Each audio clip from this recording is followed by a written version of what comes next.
2. Welcome to Breaking Through with Kristin Rowe-Finkbeiner, powered by MomsRising on the We Act Radio Network. I'm your host, and here with me today we have Alex Lawson, who is one of the owners of We Act Radio, and we're here directly from San Jose, California, Netroots Nation. We have a fabulous lineup of guests for you today. We have Mark Glaze, the director of Mayors Against Illegal Guns. He's one of the people leading the national fight for gun safety legislation. We'll have Joel Silberman, a media guru extraordinaire who is one of the funniest people on the planet. Sally Cohn, pundit, Democratic personality and strategist, and TV specialist. She'll be here with us, as well as Jamu Green, who is a Fox News correspondent, as well as the director of the Women's Media Center. That's not all, though. We have such a spectacular lineup that Dr. Goddess is going to come in and help us close the show. She's been named one of the most influential people on Twitter, which is a big honor. So, Alex, which guest are you most excited about? That's a really tough question, Kristin. I'd say all of them. You have a great lineup coming directly live from Radio Row at Netroots Nation. There's just a great energy going on. So I think it's going to be a fantastic show. That's a tough question, making me pick a favorite. I was trying to trick him. I'll throw it back to you. What's been your favorite thing of Netroots Nation so far? You know, one of my favorite things this year has been actually that my kids wanted to come, that my kids are old enough to be interested in the topics. They want to see the conversations that are happening. And the thing that's exciting is the conversations that are happening in Netroots Nation itself are vibrant. They're about how to rebuild our democracy and what tools we can take and use to engage actual people. It's not all about the net. It's also about on the ground. So have you been to any of those? I did my panel yesterday, and the panel was on actually messaging and going on offense around Social Security with Duncan Black, and the energy in the Netroots, the audience who was there, and they want to, as you said, it's all about taking action. Like it's about, they want the tools that they can use to get their message out and to take part in the process. So every year I love this conference because it's really energizing. It's just fun to see. I mean, when you are working in D.C. and you're working on the issues, you sometimes forget that there are a lot of people out there who are really happy. They're really proud of the work that we do. And that's really an important thing to hear. It's fun. They come up, they say, thank you for the great work you do. Bringing the Beltway outside of the Beltway. That's exactly a good way to put what happens at Netroots Nation. So speaking of that, you also run Social Security work. So, Alex, you're a man of many hats. I don't know how you do everything. I think you don't sleep. And so I'm wondering, what's the top thing we should be worried about regarding Social Security right now? On Social Security, I'll say, without rose-colored glasses on, but I do think that we're winning. I think that people are understanding that the real crisis is a looming retirement crisis. People don't have the savings. The mythical three-legged stool is really a one-legged stool now. 2008 evaporated a lot of folks' equity, their home equity, their savings, and Social Security has been the rock that everyone can count on. And now the media has been the last one to understand that, to pick that up, and it seems like they're coming around. When S&P upgraded the U.S. credit risk, there was really no more, there was never a valid reason for the folks pushing austerity. But after that, there's nothing they can say of why we should be cutting people's earned benefits to afford tax cuts for millionaires and billionaires. It's inexcusable. And we have to say for our listeners, who is getting cut? Who's getting cut? Are elderly women, people who are in serious need. So can you give us a breakdown of who those proposed cuts were going to impact and who was going to get the benefit of the proposed cuts, which was the very wealthy? But Definitely. Let's talk about who they're going to impact. So, I mean, Social Security is a universal program, and you're talking about over 50 million people who are relying on it. But not only is it the direct beneficiaries, but also it covers. It's a disability insurance program. It's the largest children's program in America because if the breadwinner in a family is killed, it pays survivors' benefits. So this is a core piece of the American fabric. Our Social Security system is ours. We've earned it through a lifetime of hard work, and it makes no sense the people who want to dismantle it and sell it off piece by piece. So I'll leave on this topic with this. What folks need to be prepared for is the next debt ceiling debate. And I see Mark Glaze coming over right now. We're signaling Mark dark glaze. We're trying to do sort of subtle signaling, but here he comes. He's running around. We're going to get him hooked up. We're live right now, Mark. So welcome to We Act Radio. Thank you You're very on much. Breaking Through with Kristin Rowe-Finkbeiner, powered by MomsRising, and we are delighted to see you. Delighted to see you too. Sorry I'm late. We just wrapped a great panel. And how was the panel? So Mark is coming to us directly from Netroots Nation, where he just finished a keynote panel on gun policy reform. What were the most important points that came out of that panel? Well, I should start by saying it was a great panel because it demonstrated how much has changed since Newtown. There were a lot of people on that panel who represent important constituencies who weren't allies before, not because they weren't allies, but because the country hadn't engaged in the way it has now. So, for example, you had Congresswoman Robin Kelly, who basically won her race to replace Jesse Jackson Jr. on the power of her positions on guns. Her opponent wasn't so great. She was. People like Mayor Bloomberg and others around the country supported her, and she won. You had the NEA and AFT, the teachers' unions, that were energized and angered by what happened at Newtown, not just to children, but also to educators, and are going to be incredibly powerful allies in this movement. Organizations like Move On that had really never engaged on guns before, just was not their issue, till a little bit after Tucson, but really in earnest after Newtown. So for me, it was less about the points that emerged, though there were lots of great ones we should talk about, than about kind of the picture of the movement that is emerging with a lot of new allies. Now, you yourself have been engaged in gun policy reform really since you were born. You have parents who are in the business, Right. And then having been brought up into the business, you've been obviously aware of this issue for a long, long time. You've been aware of the fact that 30 people are killed each day, murdered by guns each day, and that even more are murdered each day or killed each day if you count suicides and accidents.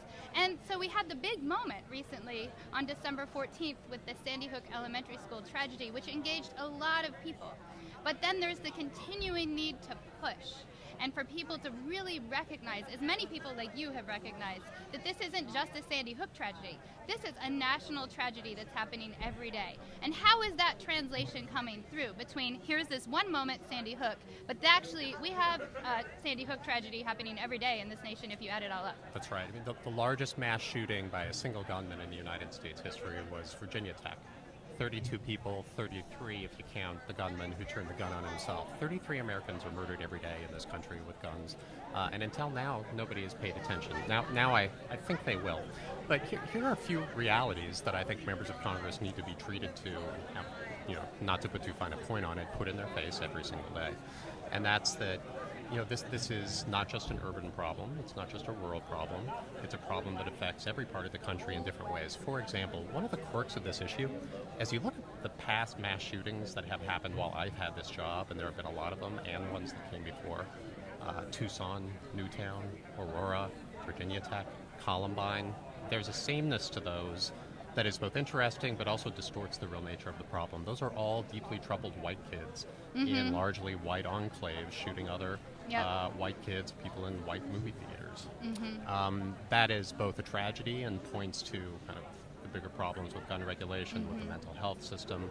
But it also can, if we're not careful, keep people from recognizing that the vast majority of murders that happen every day in this country are perpetrated with handguns, not with assault weapons or with high-capacity magazines, so we cannot let kind of the background check problem Which get brings out of the up focus. an important point, which I bet I know where you're going, which is that without universal background checks, we have lots of people getting guns who have no responsibility, who have bad intentions, and who haven't had any checking to see if that would be a good place for a gun to land. That's And exactly right now, we have 90% of the American public supporting universal background checks, but it failed in Congress recently. Right. We are pushing for another vote, obviously in the Senate and in the House.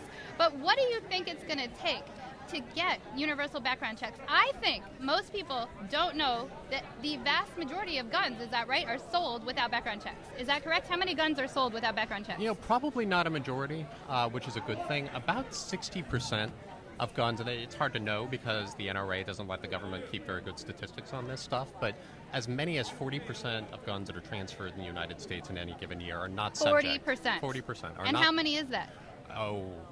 Millions. 6 million? Millions. It varies a lot from year Yeah. to year, and when there's, a Democratic president who wants to impose reasonable limits, the number of guns shoots up through the stratosphere. There was a period after the Newtown shooting when we were seriously talking about a ban on assault weapons when you could not find one at a store. They were basically sold out.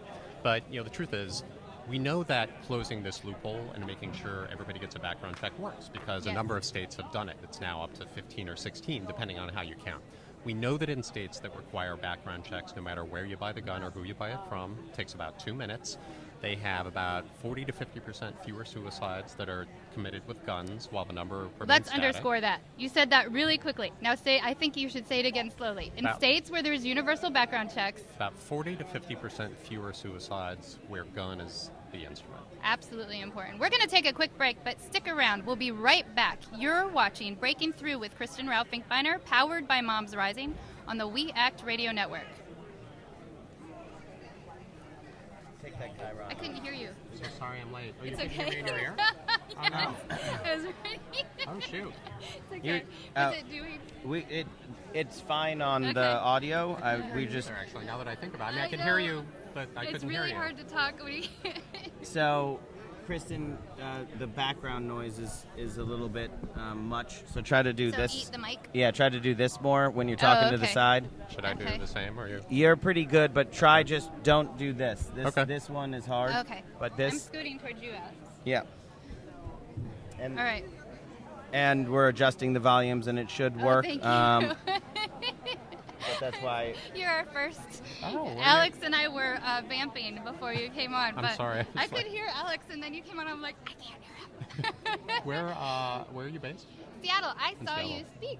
Oh, you were at I the was there. you were at Nick Yes. Hanauer's thing. Yes. Oh, So awesome. do you know why Isn't that amazing, she though? can't hear him? I'm Nick. afterwards. I don't know why I'm reaching I down. can deal with it. I just didn't know Okay. if it meant like a No, greater we're- tech problem. we're 'cause I good. couldn't hear him. We're good on there. So we can come back from break. I just wanted to say the background noise means that we should take mic control a little bit more, lean in.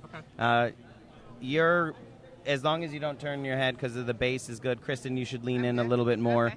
And since you're asking questions to the side, try to do one of these ones where the mic's still in front of you and you're talking to the side. Yeah. Much better. Okay. So Connor, this is my son. You must take a picture, please. Yes. Yes. Do you know how to do it? My assistant. Free. Do you have kids? I have one. You do? How old? He's too young to assist. He's 5, almost 6. Really? Yeah. Okay. Yeah, I deleted a bunch. He knows me. Okay. Jeez. You have to get in, Alex.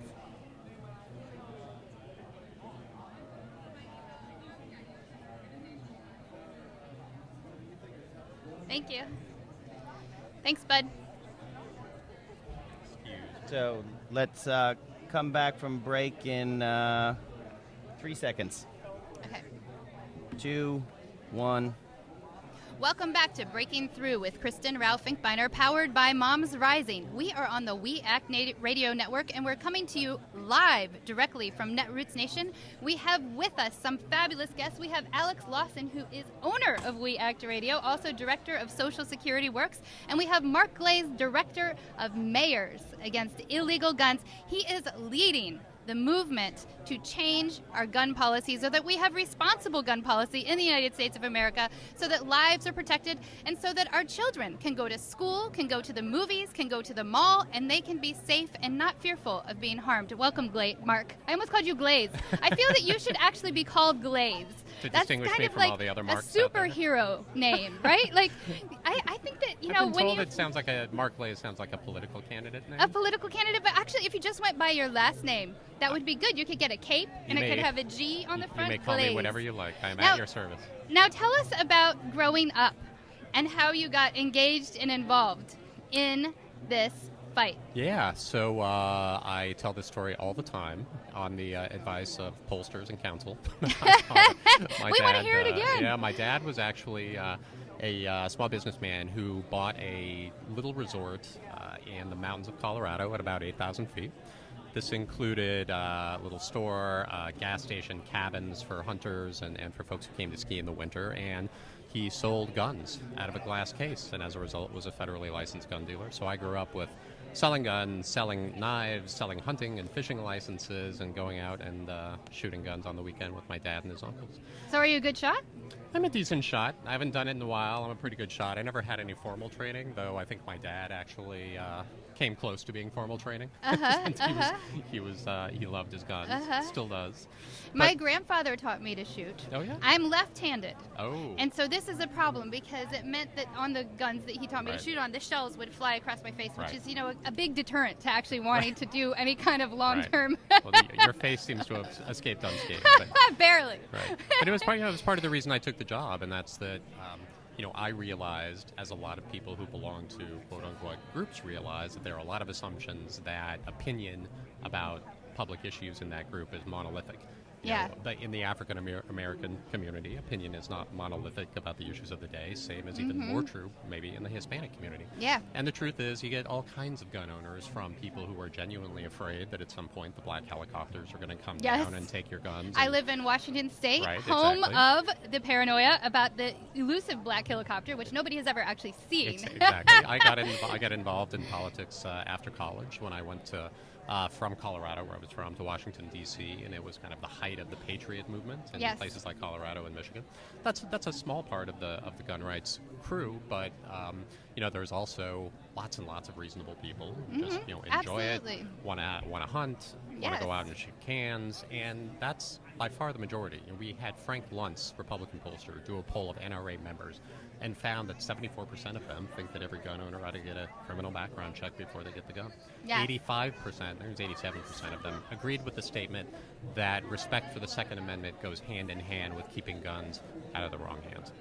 It seems like as my grandfather also taught me to shoot, and in my family, owning guns is a thing. We have guns in my household in Illinois, but I would even say that responsible gun owners are some of the strongest proponents of responsible gun laws, right? I mean, it makes keeping guns out of the hands of criminals and terrorists is just something that makes sense to law-abiding, responsible gun owners, as the polling that you've done has shown.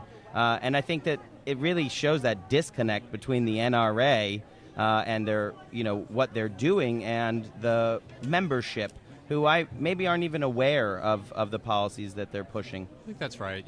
The gun lobby has changed, and it's because of the changing demographic and economic reality of the country and of the gun industry. When I was born, maybe you too, I think I'm a little older, in the early 1970s, more than 50% of households had a gun somewhere in them. Flash forward to 2011, which is the most recent year for which we have data, and it's about a third.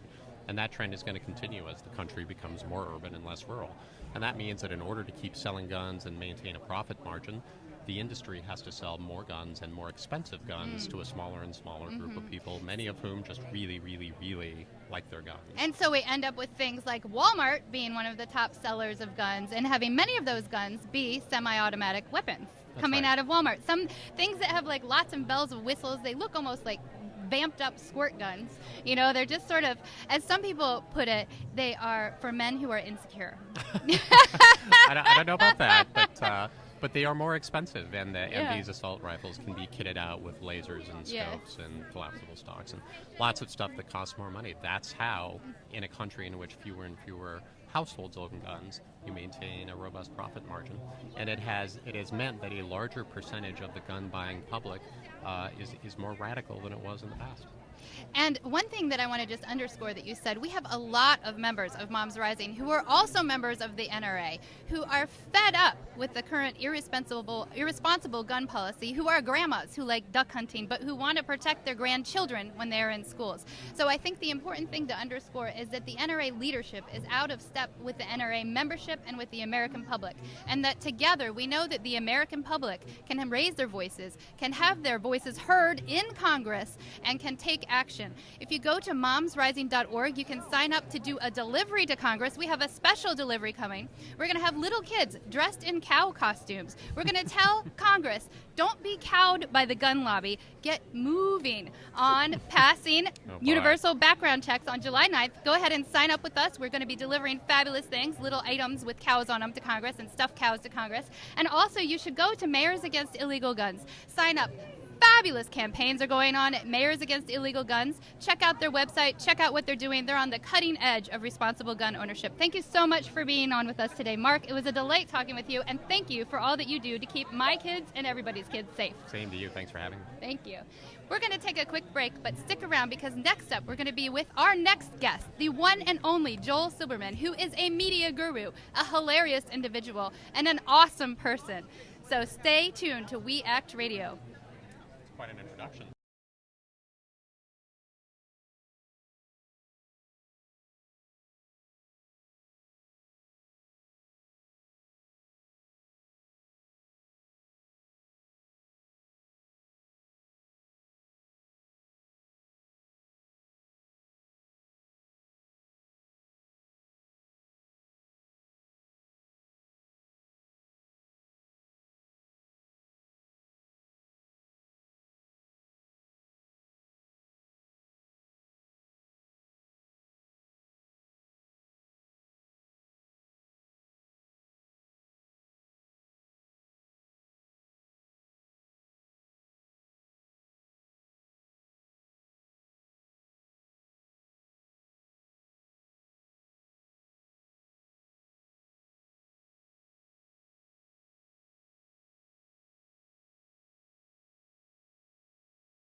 Welcome back to Breaking Through with Kristin Rowe-Finkbeiner, powered by MomsRising on the We Act Radio Network. I'm your host, and today we also have Alex Lawson, one of the owners of We Act Radio and executive director of Social Security Works, a man of many hats. He doesn't sleep. We got to figure out how he does it. We also have Joel Silberman here. Joel is a media guru. Joel is one of the funniest men on the planet. Joel knows about every single public policy out there, and he's a member of Democracy Partners. Yes, and he's indeed. coming here directly with us at Netroots Nation from San Jose, California, where we are live. So welcome, Joel. Thank you so much. I am so happy to be with you as always. Yes. Now, Joel, tell me, what is your favorite thing that you've done so far here at Netroots? Oh my goodness. That's always the hardest thing to describe because Netroots is so family to me. My media training got started in Netroots Nation because I trained Marcos Militsas. Oh. And it was really the beginning. I've been with Netroots and now I'm on the board of Netroots Nation, but part of this is that I took people from being online to being on air. Yes. And that was what my first trainings were about, from coming from the theater to bringing people, because it was easy in an odd way to train politicians and people like that, but the Netroots community was going to become the new political voice of America. There wasn't any question about it. Let's say that again. The Netroots community is the new political voice of America, and there is something very exciting in that. The thing that's exciting in that is that we have watched media change. We have watched media go through a revolution in the past couple years, really. And what has happened is we have moved from having reporters who are paid, who are for print magazines, for print newspapers, and we have moved to online. So in terms of women, 36 million women are now active either writing or reading blogs. And so bringing that transition also to presenting yourself personally, individually, both on the radio, on television, and going beyond the writing, it has opened up new ways that people can be their own media outlet in ways that never before could have happened. I think that's the most important contribution of the entire internet revolution, is that you are the news now. Absolutely. Also, the news went from being on a big screen to being on a very small screen. It became portable and it became at your command rather than you were at their schedule. Good and point. That's a big change. Very early on, because I have gray hair and I'm older. This is a man who is young at heart no matter what his hair looks like, can I just say? Thank you all so much. I can tell you about my cosmetics. Really, trust me. There's a truck outside. We're going to talk about face creams at the end of the segment. I can really do that. The most interesting thing that I found is that media, when you trace its real evolution in terms of being in someone's home with your voice, it was asked of Fred Allen, one of the most historic broadcasters, what was more really dramatic? Was it radio or television? And he said, well, it was radio because that's when furniture began to talk. Yes. That idea Yes. of when furniture began to talk, well, now It's when your phone began to have a video. Yes. And that's what I think is revolutionizing Yes. media. Soon So now, it will be in your glasses. They are. I had Yes. my first pair of Google Glasses? Google Glasses on yesterday, Uh-huh. and I talked to it. And I how said, was it? Take a picture, take a video. I wore it over my own glasses, Uh-huh. and I felt very 21st century. Yes. And it was Now, will you completely be- shocking. Will you be down with an implant? You know, my partner says that, as soon as my phone can get implanted and I can just do that rather than have to pick it up. Yeah, there was a science fiction movie with that recently where they had to kind of cut the phone out of their hand, and it was terrifying. And it really does relate to privacy. We've had this whole NSA conversation going on about personal privacy and about what we are actually allowing the government to be able to look at. And when we talk about this going online with everything, it's kind of a double-edged sword. I mean, we are also losing our privacy and gaining being able to be a media outlet in our own right. What do you think? Well, I've always said the price of technology is privacy, period. Think about what we give Facebook every day. Absolutely. Think about the information that now when I send an email from my Gmail account, isn't it odd that what I was talking about in my email comes up in ads on the Yes. right-hand side? Yes. And how fast that happens. Yes. We give our privacy away every day. Yes. So that is something that we have to come to grips with as a society. What do we value? What part of our privacy do we really feel like we need to have Yes. and hold on to? And what I'm fascinated by in this entire NSA conversation is that America has said security is more important than privacy. That disturbs me greatly because it has nothing to do with whether or not people are doing anything that they shouldn't be. It has to do with the fact that I am a public person. Should my whole life be a public person? Is that how we do it? And then let's talk about being able to gather data so that they can construct any life for me just based on data points. Oh, it's scary. I agree. It's a little scary. It's a very, It's very a little scary. dangerous And it's territory. a slippery slope, too. I mean, where does it end? I think is the big question. Well, I think more than anything else, the president said it very well, and I'm here to hold him to what he said. This is a conversation we should have. America needs to have a real conversation about privacy, about having a private self. I spend time teaching people to communicate, as you know. Which I love. I have to say, Joel is the best teacher of communication on the planet. The hard part is I see people every day having conversations online, on camera, just like we Yes. are right now, with computers in front of them multitasking. Yes. And it's very odd, but if I talk to your audience through the camera and I'm talking to them and I look down and look at my computer, they know that I just left them. Yes. And the same thing happens every day with people multitasking. Yes. Because the price of multitasking is the loss of intimacy. Yeah, and you cannot truly be in two places at once. I have to tell you, my husband reminds me of this. He's like, Kristin, you cannot truly be in two places at one time. And that's an important thing. I mean, thinking about what that means to our children who are growing up in this multitasking environment, I think is even more important than thinking about what it means to 40-something-year-olds. Because it's really changed the way people think, the way people interact with information, the way people interact with friends. What is interesting to me is that when I was 16 years old and I was wanting to get my driver's license, I was there, I was fighting for the driver's license, I was driving immediately. Now a trend, and the New York Times reported this, is that the 16-year-olds are less and less wanting the driver's license, less and less wanting to drive around. That is possibly a good thing for worried mothers like myself, but in terms of our cultural changes, that is a big deal because kids are always connected to their friends. They no longer have to go to be in person, but the texture of that connection has changed deeply because it's quite different in person than not in person. And as you have told me a number of times, the majority of your communication is your body. So when you're having that communication, interface through text messaging, through Facebook, through Twitter, you do not see any of that information. You don't get any of this, oh my gosh, that woman, she's kind of flapping her arms as she's talking. None of that body language is coming through. And I think that is what, 75% of the communication?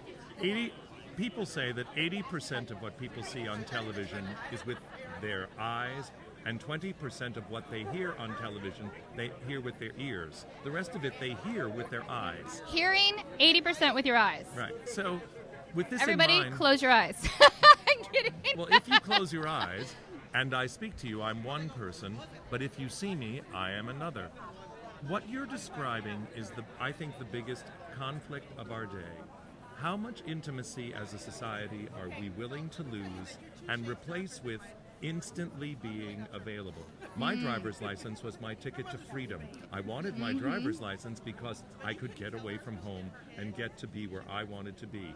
My smartphone now is anyone's ticket to freedom. Yes. I can be anywhere I want to be at any moment in time, but not with the presence or authenticity, and I can be misunderstood so much faster. Yes, absolutely. And that's a very interesting moment in time. Absolutely. Well, we're going to take a quick break, but stick around because we'll be right back with our next guest, Sally Cohn, who's coming directly right here live from Netroots Nation in San Jose, California. You've been listening and watching Breaking Through with Kristin Rowe-Finkbeiner, powered by Moms Rising on the We Act Radio Network. Thank you so much for coming on, My Joel. pleasure always. Good to see you. I love seeing you. I love seeing you too. Thank you. Thank you. Everything's awesome. We should just change the setup though, because I'm not doing anything. We don't need me to vamp for time. Okay. I'll executive produce and bring the guests. Okay. Hey, Sally. Are you able to hear each other? I could hear couldn't hear Joel it. because he's loud, You're but I right. can't. You couldn't hear through the I couldn't hear headphones. through the headphones, so my voice, I'm afraid, was not exactly my radio voice. No, it was great. You had a good voice, Joel. Mwah. What do you think about putting How are you? I'm good. Kristin moves over here? Oh yeah. Okay, we're that's head- that's much easier. No, don't move, Kristin. I'm holding my coffee. How are you? I'm good. How are you? I had the loveliest coffee with Anita. I love Anita. You're great, too. Am And I got so to hear lucky. all about what you're talking about tomorrow night, and I'm very excited. Oh my God. Am I allowed to practice on you? Oh my God. Oh my God, I'm Are you doing gonna it. go at 12? Oh, yeah, at 12. Today at 12? Yeah, I am. because I need to practice. I need to practice too. When they were all of a sudden they were like, there's a podium. I was like, wait, I've been like memorizing. I have been memorizing and freaking out. No, because the I auto think I'll advance do thing better. is killing me. Me The too. auto advance thing is killing me. I've It's got it pressure. halfway. I'm This not a boy, nervous my speaker. son, I'm not a nervous. Oh, has no been way. helping. Hey, This is Sally Cohn. nice to meet you. She is a commentator. I can see that. Dude, go introduce yourself to Joel. He's good. We're just going to use this camera. I'm so glad to see you. It's You been too. You have forever. kids too. You're an 4 and awesome a half. dad. It's fun when they're this Yeah, old. this seems like a different. Trust me. I have 4 and a my half. daughters I'm really here happy too. that I have. Well, here's the funny 10 thing. days This off was myself. the Yay! first time that they wanted to come with me. Like, they lobbied. Mom, I saw the agenda. Can I go? So, which I was like, yes. I thought that was good. That's really heartening. I mean, I'm my good. kid lobbied too, But it was different reasons, you know what I mean? Yeah, no. Because I had that I lobby just when went they to were a wedding younger. in Colorado. She's like, you can go to weddings without me. That is funny. This seems like it's going really well, by the way. I'll get the guests. I have no ear. I'm sorry. Okay. I want Connor to introduce himself to Joel because I'm a bossy mother and I think he would like Joel. Thank you, Alex. It's fun. Okay. I know. Hold on, I have to get my brain around. Am Okay, I yeah, calling no, you? Whatever. You do me whatever you want to do. Let me think of what I'm calling you. Fox News contributor. Sure. But actually, this is what I pre-introduced you as. Let me look. Pundit, Democratic strategist, TV personality. Works for okay. me. I'm not particular. Tell me when, though. Can you tell me when we need to cut, Sally? That was good that he said break. Oh, good. He's introducing himself. You're a sweet mom. Welcome back to Breaking Through with Kristin Rowe-Finkbeiner, me, powered by Moms Rising on the We Act Radio Network. I'm your host. Joining us right now, directly, live, in person, is the one, the only, the super Sally Cohn. Oh my. She is a TV pundit. She is an amazing writer, and she is an awesome woman leader. Welcome, Sally. I'm also your #1 fan. Why didn't we mention that? Oh, I'm your #1 No, fan. wow. I'm actually the president of the Sally Cohn fan club. Now I you feel wrote proud. Okay, a yeah, what do great you wanna piece talk this about? week. Let's talk about what you've written recently. You wrote about affirmative action this week, and Oh, that was I wrote a another pretty one you're gonna love. spectacular But piece. yes, thank you. I wrote, big shock too. Well, some of us already knew this, but that affirmative action. There's going to be folks who don't know. There's going to be a big Supreme Court case. Hopefully, the Supreme Court will decide the right thing and uphold our traditions and values. That we should use our laws as remedies for inequity in our society, and hopefully they'll uphold affirmative action. But meanwhile, this case was brought by this white girl in Texas who claims that she was discriminated against because of affirmative action. Turns out, and there's lots of data I put in this piece, it's on Time's website, that white women are the single greatest beneficiaries of affirmative action. And that is good data to have. So it's on the Time website. Or Tell you us can where find we it on read you can go right to my website, sallycohn.com, and find the link there. And I mean, it's not to say that white women there's still more to be done. It's not to say that obviously there's still more to be done in terms of progress for people of color. But again, it's looking at, we don't realize busting how myths. Many people have benefited. Yes. As well as all of us, because we all benefit when society's more equal. Yes. Well, I am a firm supporter of affirmative action, and I think we absolutely still need it. I mean, when we look at what's going on right now in the United States of America in 2013, we know we have a problem. We know that women without children are, in fact, making 90 cents to a man's dollar, but that is not where it ends. Yes. We have mothers making 73 cents to a man's dollar. 73 cents. We have black women making 64 cents to a man's dollar, and Latinas making only 55 cents to a man's dollar. For comparable work. Comparable work. I'll have this conversation with conservatives, and they'll say, yeah, but they're different jobs. No. This data is for comparable work. Absolutely. You know the one that kills me? Today, this day and age, they keep doing these studies, and they keep getting the same results. They'll send the same resume. Yes. The exact same resume. Yes. And they'll put a guy's name at the top and a woman's name at the top. And the guys are 2 times more likely to get called for job interviews. No. 2 times more likely. Put a mom in. Shelley Carell at Cornell University. She did a resume with a mom and a non-mom. Identical, both women, right? So both women, mom, non-mom. Now, this is the terrifying thing. Several years ago, the mom was hired 80% less of the time. The way that the identical resumes were different was in the volunteer section. The woman who wasn't a mom volunteered for like a community group, and the woman who was a mom volunteered for the PTA. Right. And so it was just very subtle differences. It wasn't like, hi, I'm a mom, right? I am a mom, top. and I'm going to demand lots of vacation time. Yes, blah, blah, there was none of that going on. Subtle. Very subtle. And so 80% less of the time. Then, fast forward to 2 years ago, 100% less of the time. The discrimination against moms is getting worse. And what we're seeing But is... there's no war on women, right? There's just making sure. An agreement. Yeah, there's no reason that we need affirmative action anymore. Wrong. So we totally do. Let's fast forward. The other piece I wrote yesterday, because I just couldn't help myself. It's also on sallycohn.com. I love this about Sally. I just couldn't help myself. Is that there's this member of Congress, Phil Gingrey, gave a speech on Tuesday night. He's a Republican from Georgia. Gave a speech on Tuesday about the Defense of Marriage Act and said, look, this is important. We not turn, we have to uphold the Defense of Marriage Act, Supreme Court again. But what we really need is gender role classes in schools for boys and girls. Oh! And he then went on to say that there are, in fact, things that boys do better than girls, and that fathers are more important than whatever. He just went on and on and on. So I, of course, because I couldn't help myself, had to spend a few paragraphs imagining what might gender classes look like. Like really, what traditional gender roles are we teaching? Is it like back when you were a hunter-gatherer caveman society? Is it like when women were the property of their husbands and could rape them? Or what gender role? And then, because you want to just go there, my colleague Bill O'Reilly said that if your boy likes pink, maybe he should be sent to camp. So I even imagine gender role summer camp. Oh, dear Can you imagine where the boys learn hunting and domestic violence and the girls crochet burqas? Okay, this is awful. I can't even talk about this. But I do want to wrap around to one thing.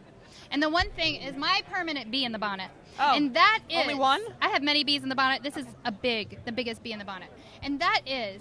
I have to talk about what size the bonnet is. The bonnet is large. 80% of American women have kids by the time they're 44 years old. So when we're talking about the war on women, when we're talking about gender roles, really, we're getting into this thing that is my bee in the bonnet, which is motherhood. Yes. Because we're talking about these roles. And something interesting happened this year. A couple weeks ago in the New York Times, it was finally reported that right now, motherhood is a greater predictor of wage discrimination than gender. Right? And this is all wrapping around into these weird classes that you're talking about, the ridiculous stuff, into women's rights. I mean, there is... People freaking out that women... when it gets better, they're freaking out. When it gets better... Well, yes, when the Pew study came out that 40% of all breadwinners are moms, we had people calling it the decline of civilization. Now, the problem is... Democrats calling it. Yes. Not just Republicans. We had Democrats and Republicans calling it the decline of civilization. There is equal opportunity discrimination against women and moms moms. right? This is not a good thing. No. Yeah. This is not a good thing. And so one of the things, though, that's important is obviously to call it out, to fight back, to say, look, moms kick ass.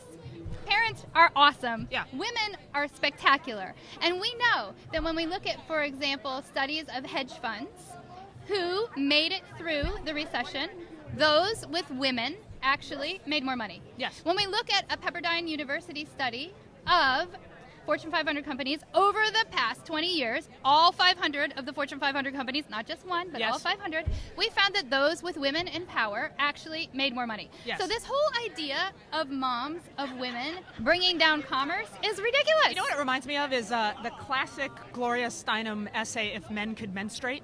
You remember this essay? Folks out there, anyone under 30 might not. But Gloria Steinem wrote this essay basically saying, like, because, it was the time it was about women's equality in the workplace and in the military and so forth. And there was this, well, women can't possibly, serve in the army. What if they got their periods? So she turned this entirely on its head and said, well, can you imagine if it were men that menstruated? How it would be seen as a sign that they can survive anything and bravery. Absolutely. And it's the same thing. It's like, I'm quite sure that being a father is seen as a benefit. I mean, I don't know if there's been evidence actually, on this, there but is it's seen studies. as a benefit to I men. have a study for you, Sally. Go ahead, let's hear. Okay. I love this woman. I See love why studies. I'm the head of her fan club? No, I'm head of Sally's fan club. Okay. So there was a study, equal resumes, Uh-huh. moms offered $10,000 less starting salary, actually $11,000 lower starting salaries than non-moms. Dads, $6,000 more. Okay, so there you go. You get a So fatherhood the bump. same, right? I mean, that's so meaningful. This notion Yes. that, like, oh, it's good for men because it means, oh, you're not all work and you have a sensitive side and you have a whatever. Yes. But it's a detriment for women. Yes. I But mean, let's talk about it's family all- values for yes. a moment. Oh, Because good this is Lord. one of my favorite other studies. I just got to pull it out. I love it. So I'm there learning. are- I'm learning. Are you But- learning? I'm learning. We're all learning Okay. together. I'm learning too. There was a fabulous study about who and what kind of family is the most likely to have a stay-at-home parent, which we hear from many very conservative family value sort of politicians is, one of the things that they most want.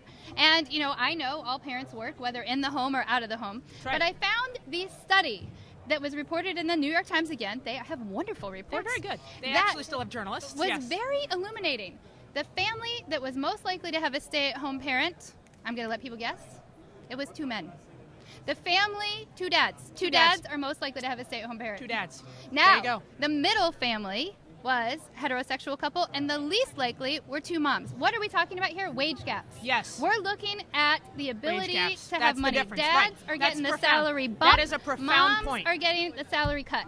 And I bet that's not the conclusion that the New York Times saw it in its infinite No. wisdom to draw. But you're exactly right, because we don't realize that, that's where, and even there's actually very interesting studies in the sort of gay rights universe that opponents of gay rights have used in courts and in legislative environments to say, oh, but they're not a discriminated against group because they're, if you look at sort of average wage earners, right? But that's in part because you're factoring in two male Exactly, families, right? with no wage And hit. if you look at two woman households or, single gay parents or whatever, Yep. then of course all of that All of that comes breaks into down. play. And it's a great point because it reminds us how, use the word of the year, I hope, intersectional all of this is. That it's not Exactly. just, It's- dads get discriminated, or Yes. dads win and moms lose. Yes. And, white people win and people of color lose, that all of these things sort of layer into Absolutely each other. intersectional. Yeah. Absolutely. Well, Yeah. thank you so much for being on with us today, Sally. It was Always a delight such a talking treat. with you, as always.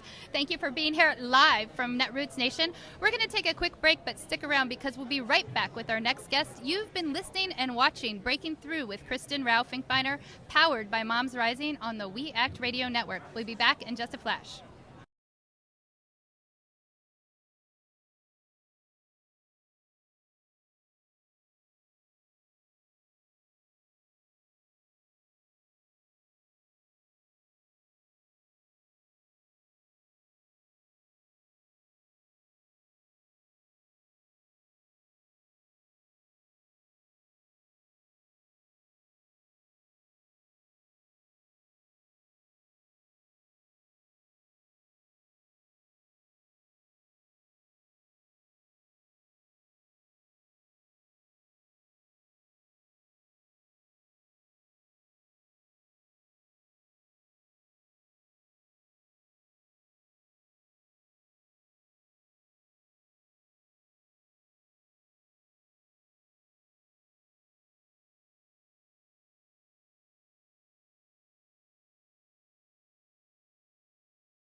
Welcome back to Breaking Through with Kristin Rowe-Finkbeiner, powered by Moms Rising on the We Act Radio Network. We have with us today, directly live from Netroots Nation in San Jose, California, Jamu Green. She is a Fox News commentator. She is a political pundit, and she is a woman who has chaired and co-chaired so many organizations that I love, that I'm so excited to have you on today. Welcome, Jamu. Thank you. I'm excited to be here. This is my first time with you on the show, but I listen all the time and just so psyched to get to have a chance to chat. Me too. I'm psyched. So you just came off of a gun safety panel, and that is an issue that is impacting people across the country. It's polarized our country in new ways. It has both sparked additional purchases of guns because people are afraid, wrongly, that their guns are going to be taken away, but it has also sparked many people to get active, to get engaged when they haven't before. What were the top takeaways from that panel for you? Well, even before the panel, one of the biggest takeaways I've seen since, we're now 6 months out from Newtown is how women and moms are getting engaged in this issue. People who have never been, as you said, activated before, people who sat in front of their televisions that day in December and decided that they had to do something. And the conversation we just had at the plenary was all about what can the Netroots do to make sure that this, very just sad massacre that affected us all does not leave the nation's consciousness. Unfortunately, we had a minority of the U.S. Senate vote down very simple, 5 senators. Reasonable, straightforward solutions, but coming out of the conversation we just had with Mayors Against Illegal Guns was there, Move On was there, our new representative from Chicago, Congresswoman Robin Kelly, who is engaged in, daily urban gun violence going on in the streets of Chicago, and finding opportunities for the Netroots to get involved, but also making sure that as progressives, we understand what are the right messages, who are the right messengers, and in this case, I think the right messengers are those moms who have lost, their children, who have been the victims of gun violence, and that is going to turn the tide, because now is the time. Raising the stories, raising the experiences of people who have experienced gun violence, I think is absolutely essential. And one of the things that I think is extremely important is to remember, and many people do, so I just have to say it anyway because sometimes I turn into a nagging mother, that this type of gun violence doesn't only happen on December 14th. That was a tragedy. Sandy Hook was an absolute tragedy, broke my heart, broke the hearts of millions of people, not only in America, but across the world. But every day we have a drumbeat of over 30 people, according to the CDC, being murdered by guns, and if you add suicides and accidental gun issues, it gets up to over 80 people per day. And so we have an epidemic that's going on. And really what we see, I think, is that the Sandy Hook Elementary School tragedy was a straw that broke the camel's back. People had been paying attention sort of subconsciously to this sort of drumbeat of tragedy, and it just put us all over the edge. So I think one thing that we're hearing from Moms Rising members is they are not giving up. We have a fabulous action coming up on July 9th, where we are putting little children in cow costumes. We are going to be delivering little stuffed cows to Congress, and we're going to be telling them, do not be cowed by the gun lobby. We want to get moving on passing universal background checks because we are utterly committed. We're going to add a little humor, add a little spark into the ongoing push and passion for increasing the safety for our children. And how can they ignore children? No, hopefully not. They have only, or a small number of them have only been paying attention to the gun lobby and the $25 million that they contribute to these candidates, and they come to expect that money and they don't want to lose it. But I really think, especially coming out of the conversation we just had at the plenary, that the tide is shifting. There are allies who are responsible gun owners who are part of this conversation and a part of these efforts.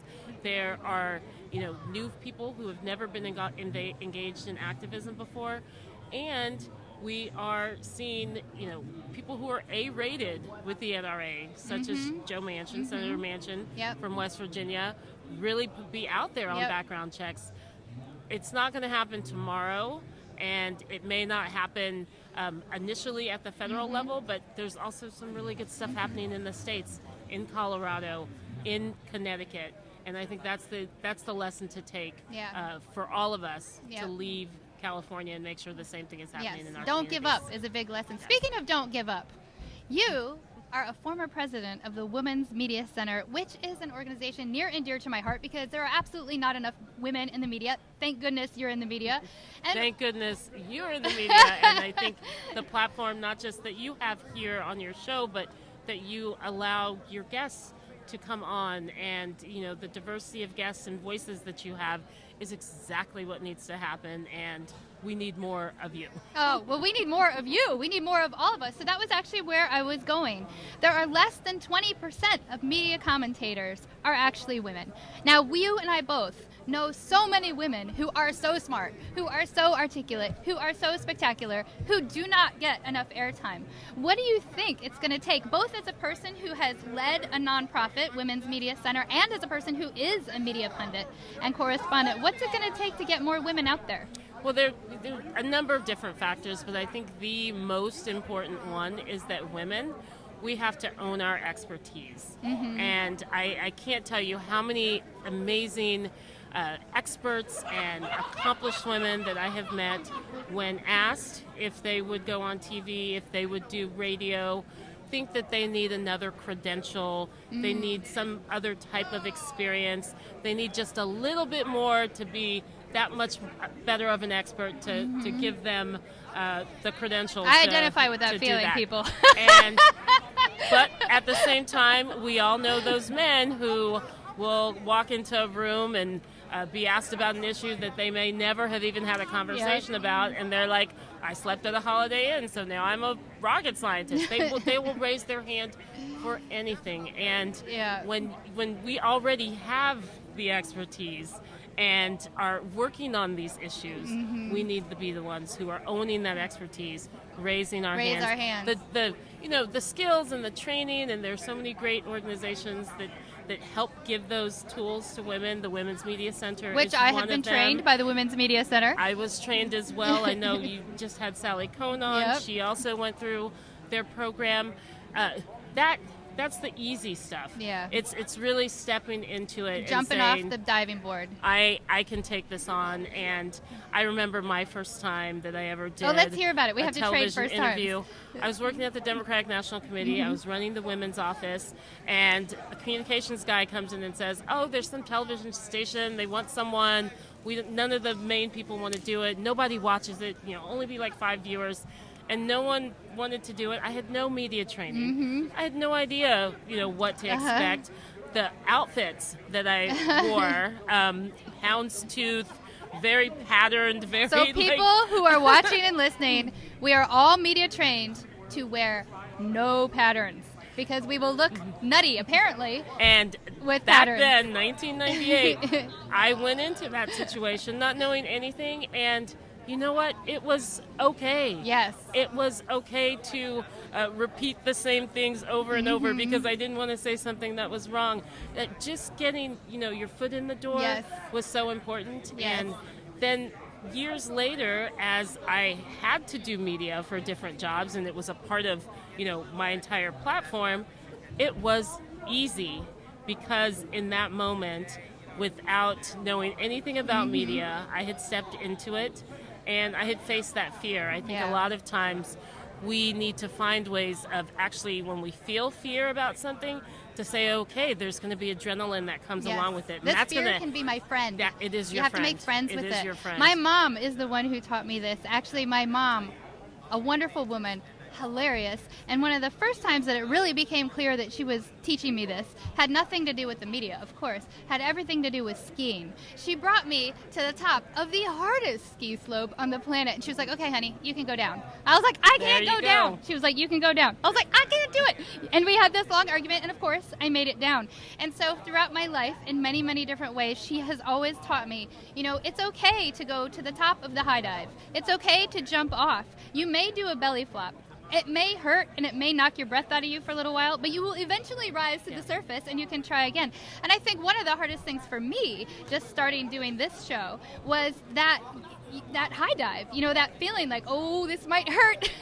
But it's not going to kill me. And thank goodness your mom was there pulling you along. And I think that's what we have to do as a sisterhood, I remember back in 2008 when I was supporting Senator Clinton, and I went to an event in my hometown just to be there. It was the opening of a campaign office, and I just wanted to be there. President Clinton was going to be there. I wanted to cheer her on, and Dolores Huerta was there.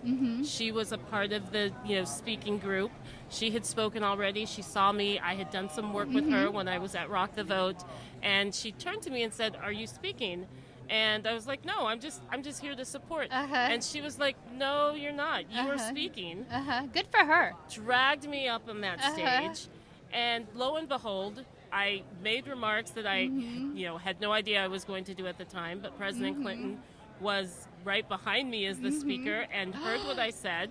And from that point on, I became a surrogate for the campaign and an advisor to the campaign. And it wouldn't have happened if Dolores Huerta hadn't said, "You are speaking. I am pulling you up." Just as you said, your mom taking you to the top of that mountain. So we do, from a sisterhood standpoint, have to force the issue sometimes and show how necessary, but also how easy it is. Absolutely. And it's not always easy. I mean, I'll tell you this. The first couple times doing the radio show, I was terrified. I had everything written out in a script. I think one of the hardest things to do is to learn in public. So I am a writer at heart. So I will stay up all night writing, trying to get, my commas correct, trying to be, awesome. And I will, breeze in like it took me 5 minutes. Totally didn't take me 5 minutes. It took me like 18 hours. So learning in public how to actually, do radio shows, how to do media, I actually think takes that leap of faith that can be a little bit harder than things that you can learn in private, practice in private, and then go out. Well, but you did it naturally the first time. The good thing is when you look at social media and the me in media, which, as my friend Jose Antonio Vargas always points to, that we are now living in an environment where we are our own publishers on a daily basis. We are, creating our own magazines on a Facebook page and, through our Twitter feed. And so I think there's even a little bit more familiarity with putting ourselves out there in ways that I didn't have when I was in, back in 1998. True. So you're already ahead of the game. That's absolutely true. It's just about stepping in, or I guess Sheryl Sandberg would say lean in. Lean in. I know. I'm not sure how I feel about that because I want to lean together. Yes. I want leaning together. That whole sisterhood, bringing each other up, I want leaning together. I want to talk a little bit before you go about you co-founding Define America with Jose Antonio Vargas, which is a spectacular organization. And can you share with our listeners, with our viewers, a little bit about that organization and how they can get involved? Define American is an effort, a campaign to elevate the conversation about immigration reform. And together with Jose and Alicia Menendez and Jake Brewer, about 2.5 years ago, we came together as Jose was preparing to come out as an undocumented immigrant and, had been a Pulitzer Prize winning writer for the Washington Post, Huffington Post, had written for the New Yorker, and really looked at the immigration reform conversation and realized that there were so many allies that weren't being tapped, but also the language around immigration was so demonizing. I'm the daughter of immigrants. I'm the daughter of immigrants who at times were undocumented and who at times had to leave where they were working because the INS was going to come in and raid it.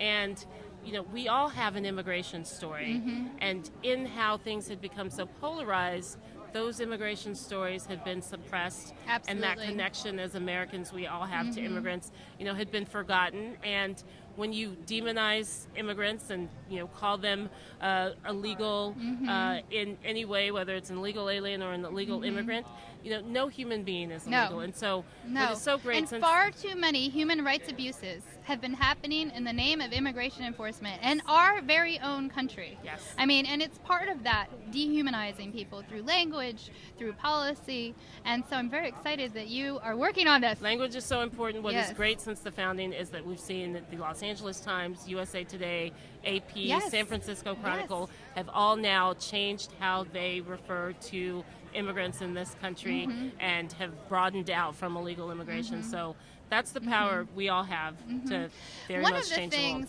in terms of immigration policy reform that has shocked me has been the way the policy reform, the discussions have sort of assumed that women don't exist. They have assumed that there are no stay-at-home moms, for example. And one of the things that MomsRising has been fighting for hard, I mean, we had people in Washington, D.C. this week, we've had stories going in, we've had lots of messages coming in from our members. It's to say, hello, Congress. Hello, U.S. House members. Hello, members of the Senate. More than 50% of immigrants who will be impacted by the policy that you are making are women. And if you add children, that's 2/3. So when you're looking at your public policy that you're creating, make sure that you understand the impact, either intended or unintended, on what it's going to do for women and moms. And we see it over and over again coming up with things like having to have people verify different types of employment. Well, what if you're a stay-at-home mom? That's a job. It's not paid.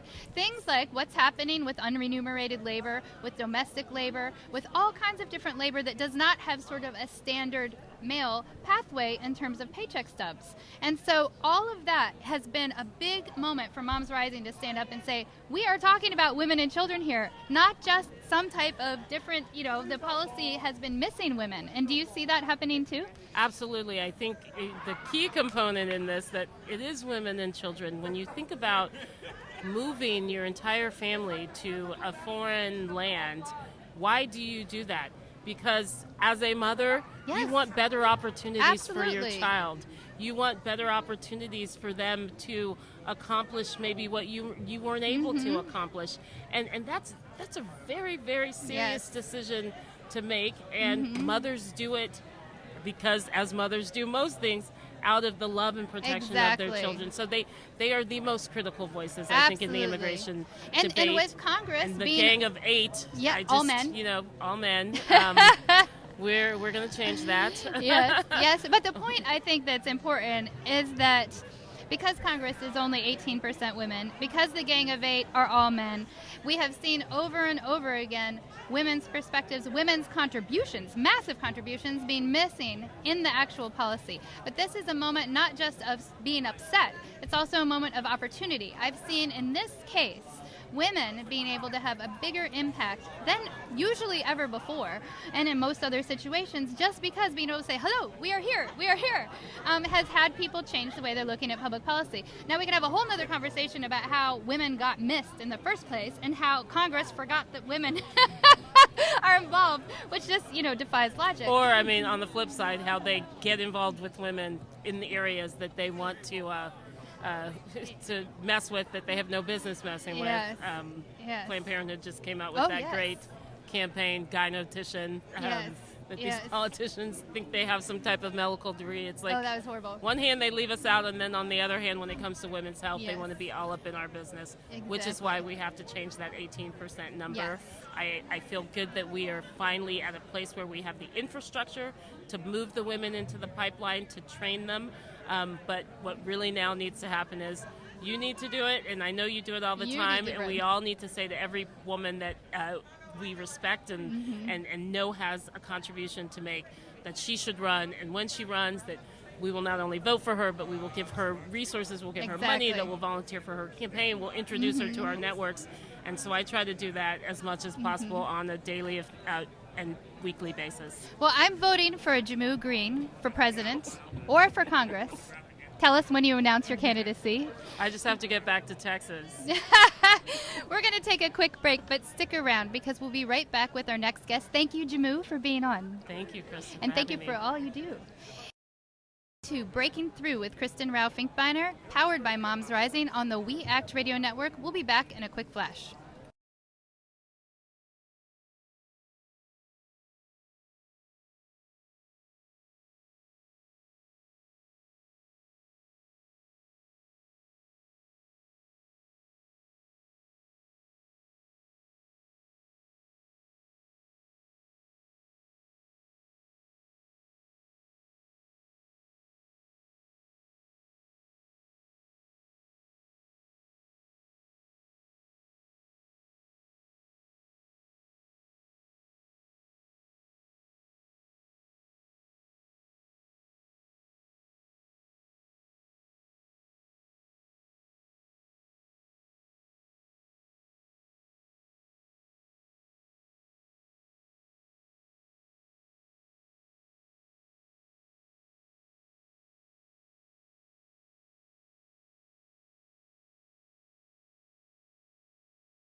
Welcome back to Breaking Through with Kristin Rowe-Finkbeiner, powered by Moms Rising on the We Act Radio Network. I'm your host, and joining me right now, live from Netroots Nation in San Jose, California, is Dr. Kimberly Ellis, who is affectionately and popularly known as Dr. Goddess. If you're on Twitter right now, before we even start talking with you, you got to check out Dr. Goddess. So, Dr. Goddess, you're here. You had standing room only. I heard echoes, reverberations. I heard spectacularness about your actual training yesterday that was Tweeting the Revolution, Twitter training for campaigns. And you have been named one of the most influential people on Twitter, which is a big deal. For people who are not on Twitter, that is a big deal because there are hundreds of millions of impressions that happen on Twitter. There is more reach on Twitter than there is on national news. Absolutely. So what do you think is going to happen next with Twitter? We see only increasing use happening through Moms Rising. What do you think?